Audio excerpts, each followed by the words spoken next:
pero hacen lo mismo que hacen los religiosos. Entonces ahí está medio conflictuado el tema, ¿no? Unos que sí y otros que no. En general nomás es un dato, ¿no? Por eso les comparto, a mí me gusta la idea de que es una comunión, no es una creencia, es un trabajo constante de estar en comunión. Ahora bien, con el apoyo de la Cábala, que es la forma de entender la Torah en su nivel profundo, pues obvio la creencia pasa a un conocimiento, que no solamente lo aplicas en tu vida real en cuanto a poder comprobarlo, sino puedes compartírselo a otros. Y maestro, ahorita que comenta eso me hizo recordar el libro de Shimon Halevi. Correcto. El árbol de la vida. Uh-huh. Y me llama la atención porque él toma en cuenta la parte histórica del pueblo de Israel.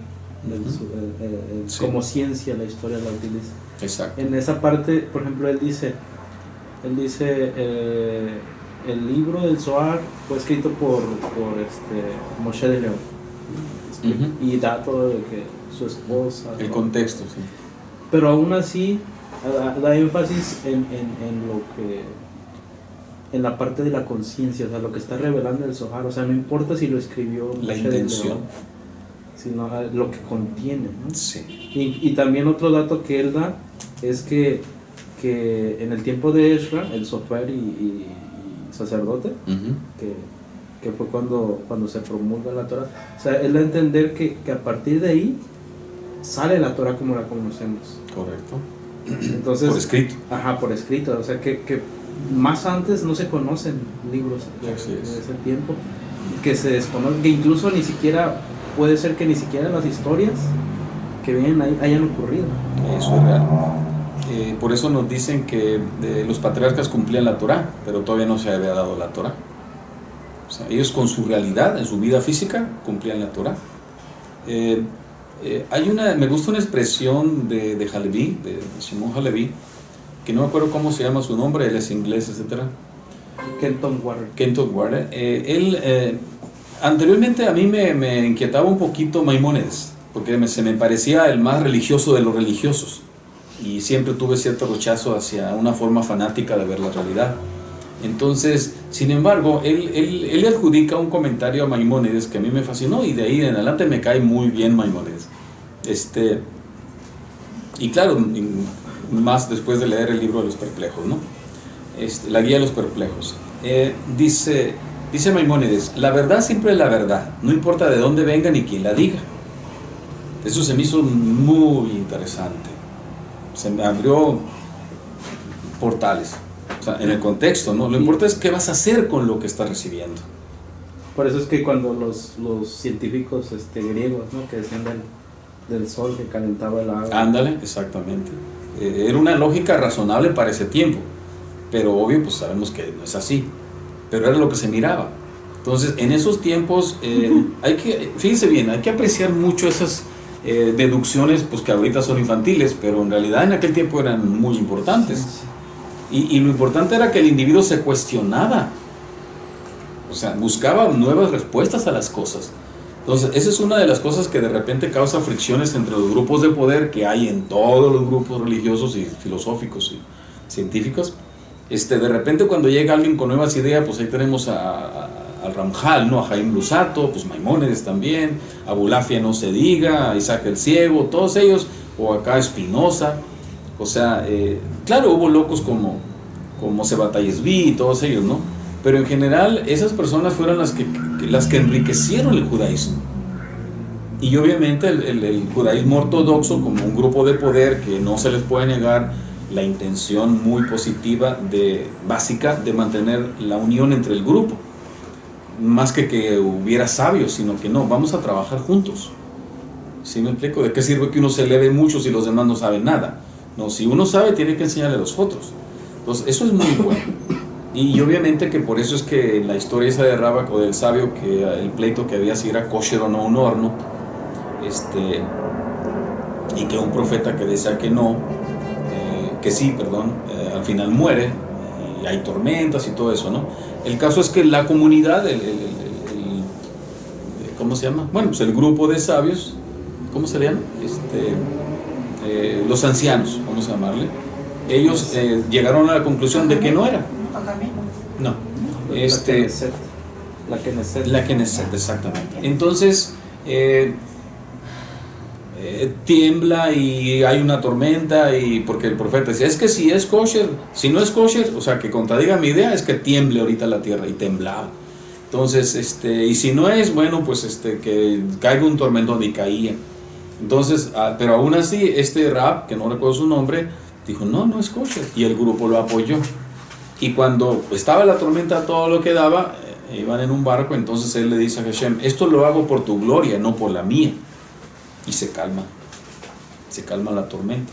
O sea, esos son los, vamos a llamarles los elementos básicos de lo que sería la intención ortodoxa de que no haya cambios, y menos si están funcionando.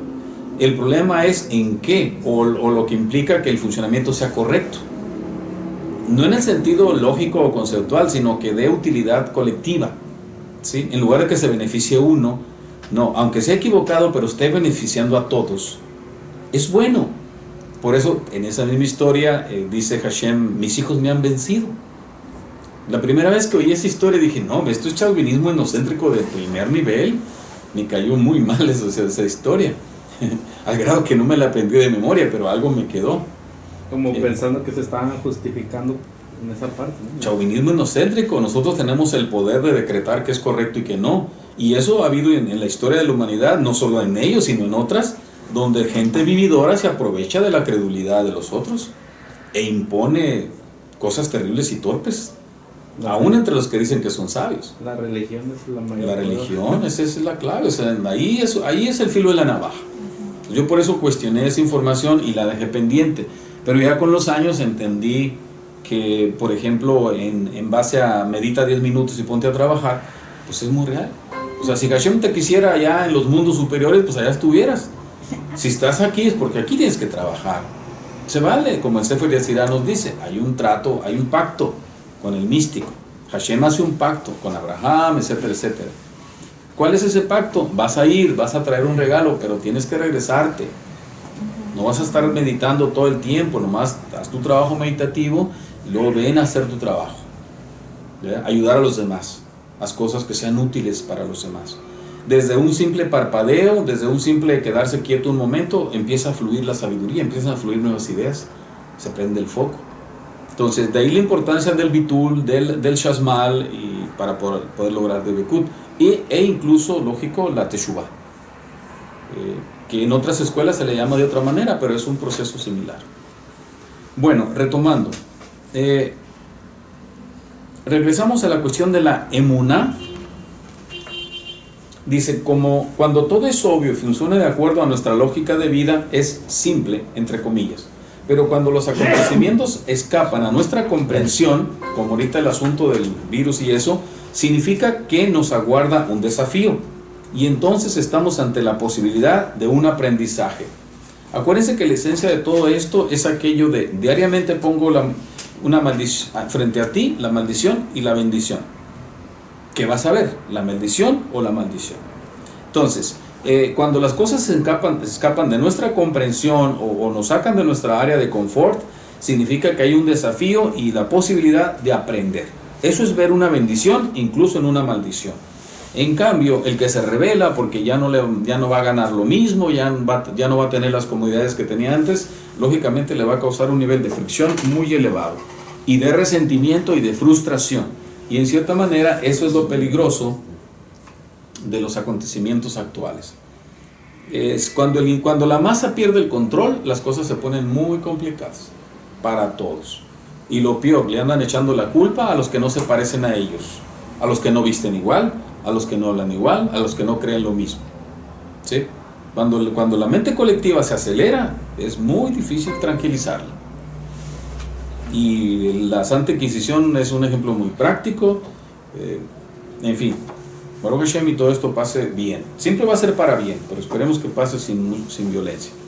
Bueno, en este momento entonces debemos activar todo nuestro potencial para comprender algo nuevo, algo que hasta ahora no tomamos en cuenta. Ok, potencial para comprender algo nuevo. ¿Cuál creen que sea el primer trabajo para eso? Activar nuestro potencial para comprender algo nuevo. ¿Qué es lo que hay que hacer ahí?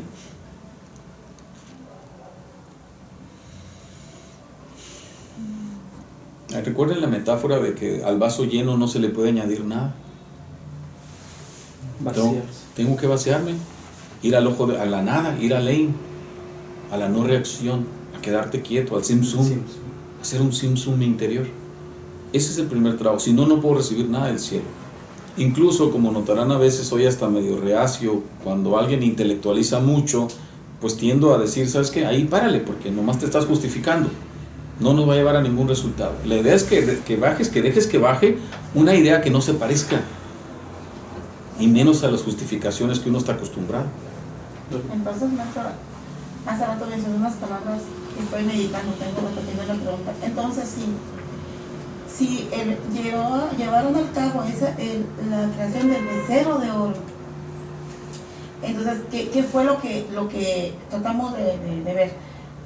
Fue un pensamiento colectivo que los orilló a crear ese pensamiento, porque todos estuvieron de acuerdo. Dijeron, en cuanto dijeron, vamos a hacer el becerro, vamos, y lo hicieron. Entonces, si una de las cosas que entendemos, que se nos ha enseñado, dice, puede que fue un becerro literal, de oro, porque dice que aportaron sus dones. Entonces pusieron su alma, su oro. Incluso dice que se movía el becerro. Que se movía, exactamente. Y entonces todo eso que... Pero en realidad, pasando al otro nivel, que nuestra alma asciende y quiere ver y entender por qué. Entonces, en sí, ¿qué es el becerro de oro? Fue una manera de crear un pensamiento, una filosofía, un estilo de vida, una actuación, una élite, no puedo decir portal, porque de hecho el becerro de oro es ese algo que pudiera estarse manifestando en estos días, porque que es en sí ese deseo, ¿sí? Crearon y le dieron forma a su pensamiento, a su deseo y a su voluntad. ¿Y cuál es la pregunta?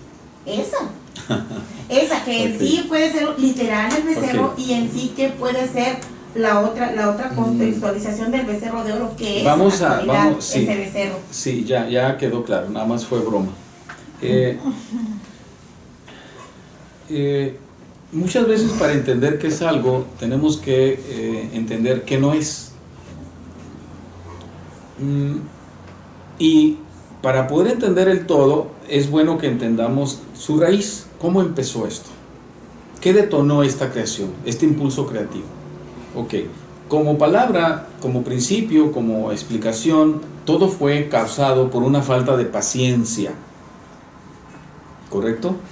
¿Por qué? Porque faltaban 6 horas para que bajara. ¿Por qué el individuo no recibe la luz del cielo?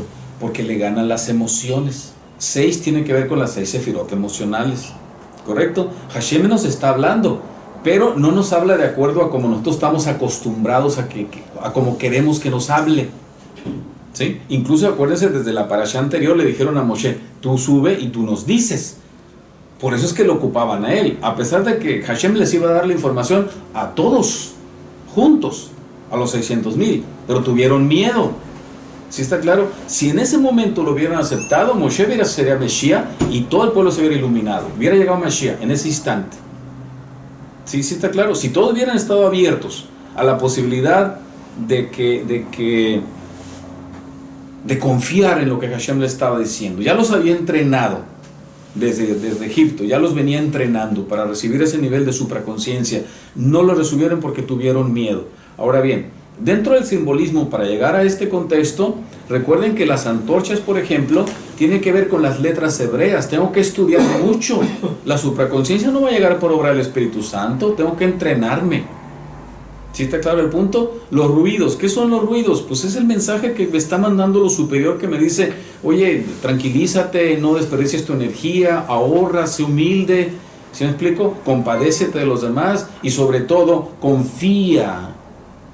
Cuando hablamos de un trabajo humilde y paciente, vamos a llamarle de otra manera. Para que esto lleve a un buen fin, necesitamos desarrollar un deseo de aprender pacientemente. ¿Correcto? O sea, seguir las reglas de Dios, no las reglas del ego, que es el becerro. ¿Sí está claro? ¿Por qué siguieron el becerro? Porque lo querían tocar.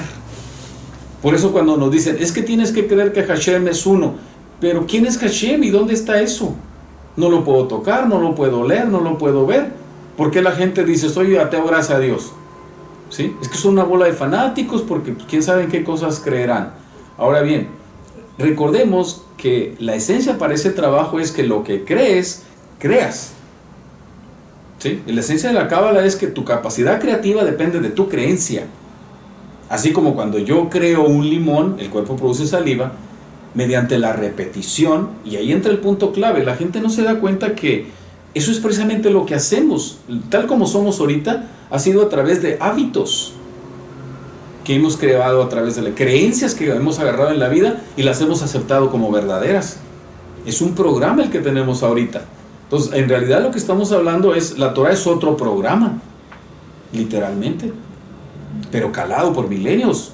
Y ahí está un pueblo que avala la efectividad del programa y que cada quien lo puede usar. Lo principal es que se desesperaron, pero también tenían miedo, ¿no? De ser abandonados, de que ya no volvieran. O solo fue... Sintieron la falta de guía, ¿no? La soledad. Sí, y se relaciona eso también con los 24,000 alumnos de Rabbi Akiva. Ellos estaban muy dependientes de su líder. ¿Correcto? Sí. Entonces, cuando el individuo siente que no tiene nada en qué creer, hace un becerro. Por ejemplo, ahorita... El dinero, por ejemplo.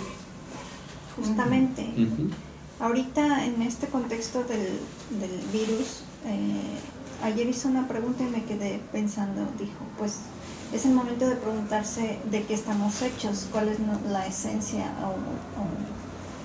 y todo tiene que ver con, finalmente, con, estamos tan apegados a la seguridad del dinero que el caos que viene ahorita, el temor es justo a perder el dinero, más que la salud en sí. Así es. El miedo es porque creemos que vamos a perder las comodidades. El miedo es a que el mundo que antes estábamos cómodamente sentados ya no es igual. Nos enfrentamos al becerro de oro. No, ahorita es cuando más queremos hacer un becerro de oro, porque ya no tenemos en qué creer. Exactamente. Entonces se sigue dando esa forma. Exactamente, y se va a seguir dando constantemente en mí. Cuando yo les digo, hagan un proceso meditativo o les mando un texto relacionado con, no sé, aceleración de la construcción del templo, hay que meditar en esas letras, hay que meditar en los 72 nombres, hay que meditar en el Ana Mejoaj.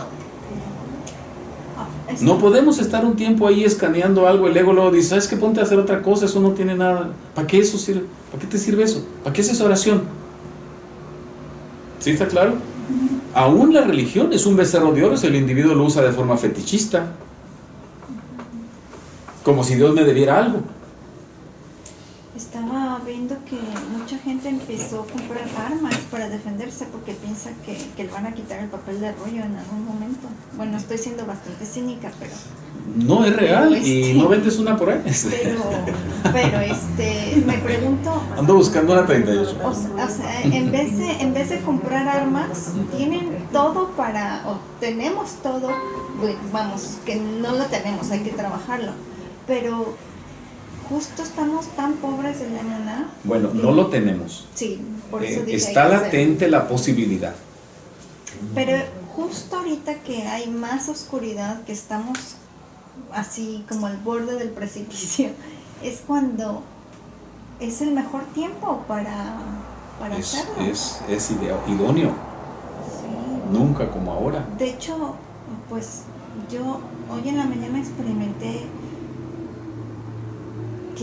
que no había visto más luz en potencia que ahora. Nomás vean cómo está el sol, vean la luminosidad, está todo limpio. Estas lluvias han sido perfectas, se va a llenar de vegetación el campo y va a aumentar la fauna y la flora. ¿Sí está claro? El agua limpia todo. Les dices y no te refutan, les dices de Torah y le dices, oye, pero ¿por qué? Pues, sí. Bueno, acuérdense, en ese contexto hay que recordar a Abraham y a la Hei. La Hei es la capacidad de autoexpresión y también la capacidad de poder compartir con los demás de manera que los demás entiendan, no como yo lo entiendo. ¿Sí? Y por otro lado también recuerden que nuestra imagen proyecta mucho. ¿Se acuerdan que hablábamos de las vestimentas? La vestimenta dice quiénes somos, pero también dice quiénes no somos. ¿Sí? Hay que tener mucho cuidado. Primeramente, no es nuestra responsabilidad salvar a nadie. ¿Sí? El mundo es perfecto como está. Hashem hace su trabajo. Yo tengo que hacer mi chamba también, pero primero conmigo. Si de verdad lo hago conmigo, ni siquiera voy a tener que hablar. De hecho, ese es el trabajo, ¿no? En realidad. Así es. O sea, porque Abraham él nunca iba a buscar. Abraham era la parte, digámosle así, de si existiera algún concepto en la escuela judaica de predicar o enseñar, es el ejemplo más perfecto. Es Abraham. Exactamente, literalmente. Y acuérdense las etapas, de acuerdo, en la mañana platicaba una alumna sobre un sueño que tuvo. Abraham primeramente alimentaba a los cuerpos, o sea, les daba a comer a las personas, pero después de la Hei, después de los 10 del árbol, de los 100 años, que son el árbol completo, ya no alimentó a cuerpos, alimentó almas, precisamente porque ya tuvo la habilidad. Por eso Hashem le puso la Hei, que obviamente se la quitó a Sarai. ¿Sí me explico? De lo femenino tomó la Hei. Entonces la Hei, acuérdense que su matemática es 5, y obvio tiene que ver con los 5 niveles del alma. Y la Hei es pensamiento, palabra y acción. Son 3 elementos que son las vestimentas del alma. Entonces, en el aspecto de los 5 niveles, obviamente significaba que él sabía anularse. La única y la mejor forma de que podemos apoyar a otra persona es escuchándolo. Siempre en la pregunta está la respuesta. Siempre. Y lo que me he dado cuenta es que si llegan, porque si llegan cuando transmites esa Frecuencia. Llegan por algo, saben que hay algo, y llegan y te empiezan a platicar. Yo pienso que una de las cosas más que menos esperan es que les digas, es que dice la Biblia, ¿no? Porque es como que algo que ya saben. Que ya saben. Sí, de hecho el conocimiento es como, dicen algunos sabios, es como querer venderle una joya a alguien que cree que ya la tiene. O un joyero. Pues sí, por eso también dicen, lo único que impide que despertemos es que creemos que estamos despiertos. Así de simple. Y sí es cierto, porque en la imaginación, como no está sujeta al tiempo y al espacio, pues podemos imaginar lo que queramos.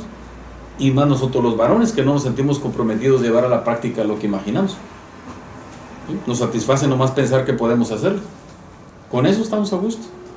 Sí puedo, como el Chavo del 8, ¿no? En el momento que yo quiera. Al momento que quiera lo hago. O como dice aquí nuestro compañero Ángel, no me lo tienes que estar diciendo cada mes. Ya sé que tengo que hacer.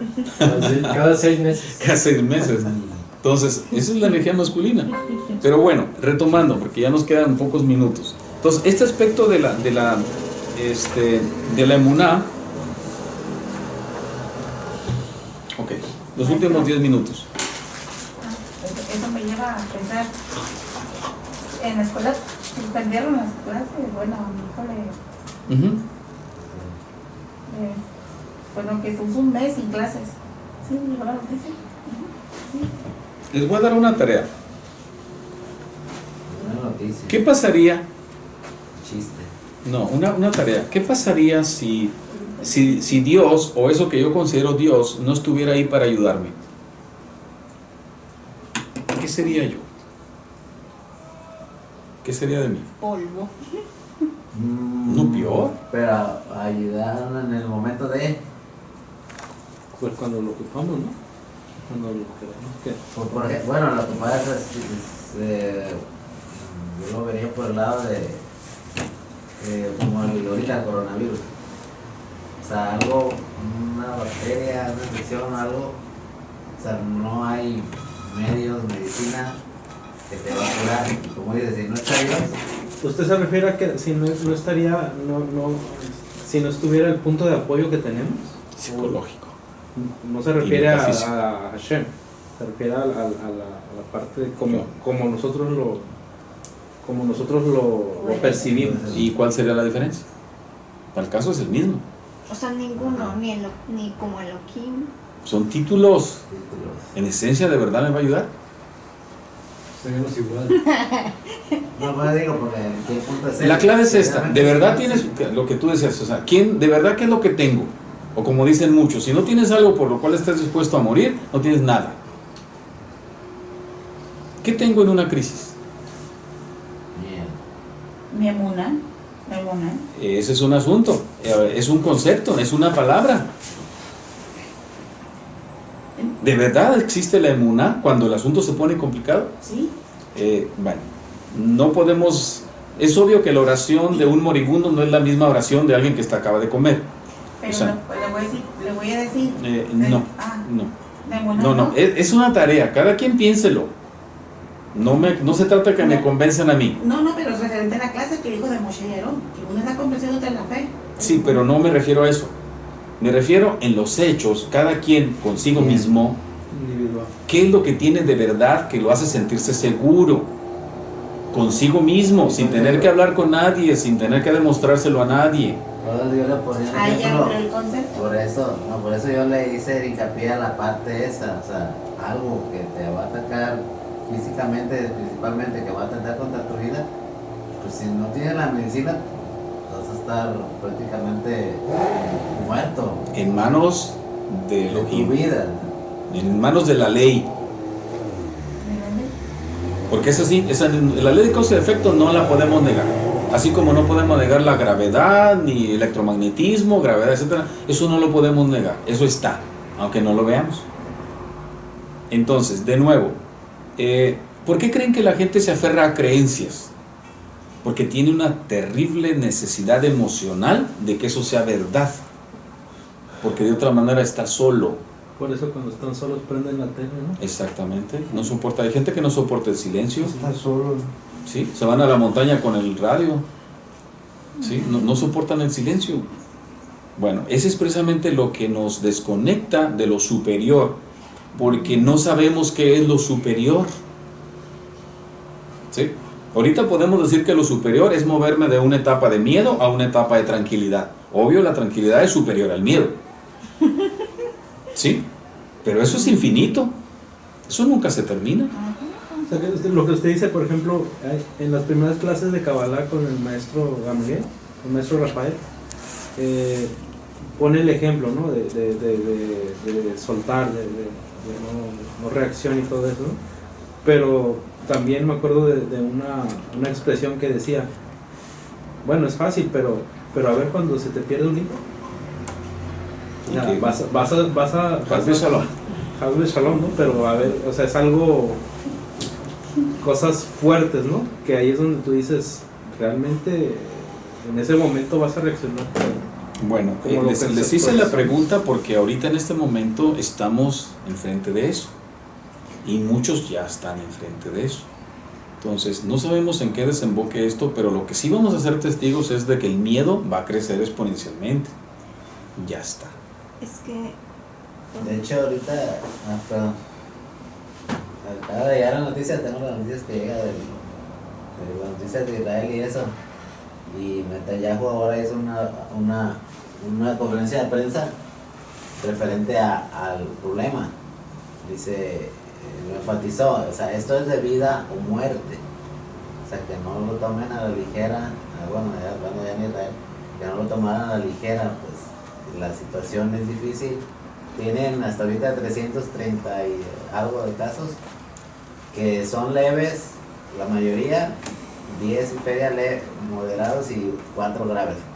Dicen, no ha habido difuntos. Ok, te voy a interrumpir porque ya se está acabando el tiempo y luego me pegan. Miren, esa pandemia de datos es precisamente lo que causa el problema. Los políticos están sacando provecho a lo bruto. Se las han puesto en charola de plata para ellos cimentar su poder. Fíjense bien esto. Es puro rollo. 300 personas. Diario se mueren más de hambre. Mucho más. Mucho más de gripes comunes. Mucho más. De cánceres se mueren más. ¿Acaso eso es pandemia? ¿Cuántos chavos se mueren de hambre? Ahorita se están muriendo. Ahora bien, esta oportunidad no quiere decir que no sea seria. Claro que es seria. Pero lo que está pasando es que Por eso dice este Rav Blesh, ¿por qué la gente no habla de Dios? ¿Por qué todo el mundo habla de tragedias? ¿Por qué Netanyahu no habla de estudiar Torah? ¿Por qué no habla de escanear el Zohar? ¿Sí me explico? ¿Por qué no da una solución? Te acrecenta el problema y dice, y nosotros lo estamos arreglando. No es cierto, lo está arreglando Hashem. ¿Sí se dan cuenta cómo esto está siendo utilizado? De nuevo, vean, este pleito mediático no es más que ruido para meter miedo. Hay una teoría muy importante. Mashiach está a punto de llegar. Esto es para que la gente piense que no vale la pena, que todavía no es tiempo empezar a amarnos entre nosotros. ¿Sí me explico? Porque ese miedo está haciendo que vibremos en oscuridad, apesta el miedo. Son las últimas patadas de ahogado, porque la vida va a cambiar, querramos o no. Quiere el ser humano o no, va a cambiar. Todo este lío de carencias nos va a obligar a organizar mejor nuestras compras, a darnos cuenta que la vida no es puro viaje y fiesta. Luego, de que, pues sí, como en el becerro, cuando faltaban 6 horas. Ok. Y yo pienso, bueno, el becerro ahorita está haciendo. Exactamente. El becerro ahorita está siendo fundido. Las cosas que hacían a las personas sentirse seguras se están desbaratando. ¿Y quién creen que está lucrando con eso? El gobierno. ¿Sí? El gobierno está diciendo, yo te voy a salvar. ¿Sí? Yo, el becerro de oro, te voy a salvar. Fíjense bien, y ojalá, si desaparezco, ya saben por qué. Para que pongamos nuestra confianza en ellos. Para que pongamos nuestra confianza en él. ¿Cuánto hubieran gastado en una campaña de mercadotecnia para lograr la aceptación que ahorita están teniendo? Porque el miedo de la gente es lo que hace. El borrego se junta más a su pastor. Es una cortina política. Es una cortina. Ahora bien, no significa que no vaya a haber muertos ni que no sea problemático. Sí lo es, pero hay cosas peores que esas. ¿A quién le preocupa ahorita la corrupción de los políticos? Ya nadie se acuerda de eso. ¿Sí? Acuérdense las marchas que andaban haciendo. A ver, que hagan una marcha ahorita. Ya nadie le preocupa esas cosas. Bien, dentro de un mes o dos vamos a tener otros becerros de oro. ¿Sí? Esto va a pasar. Bueno, Baruch Hashem. Gracias por su confianza, por su atención y nos vemos la próxima semana, el martes. Primero Dios.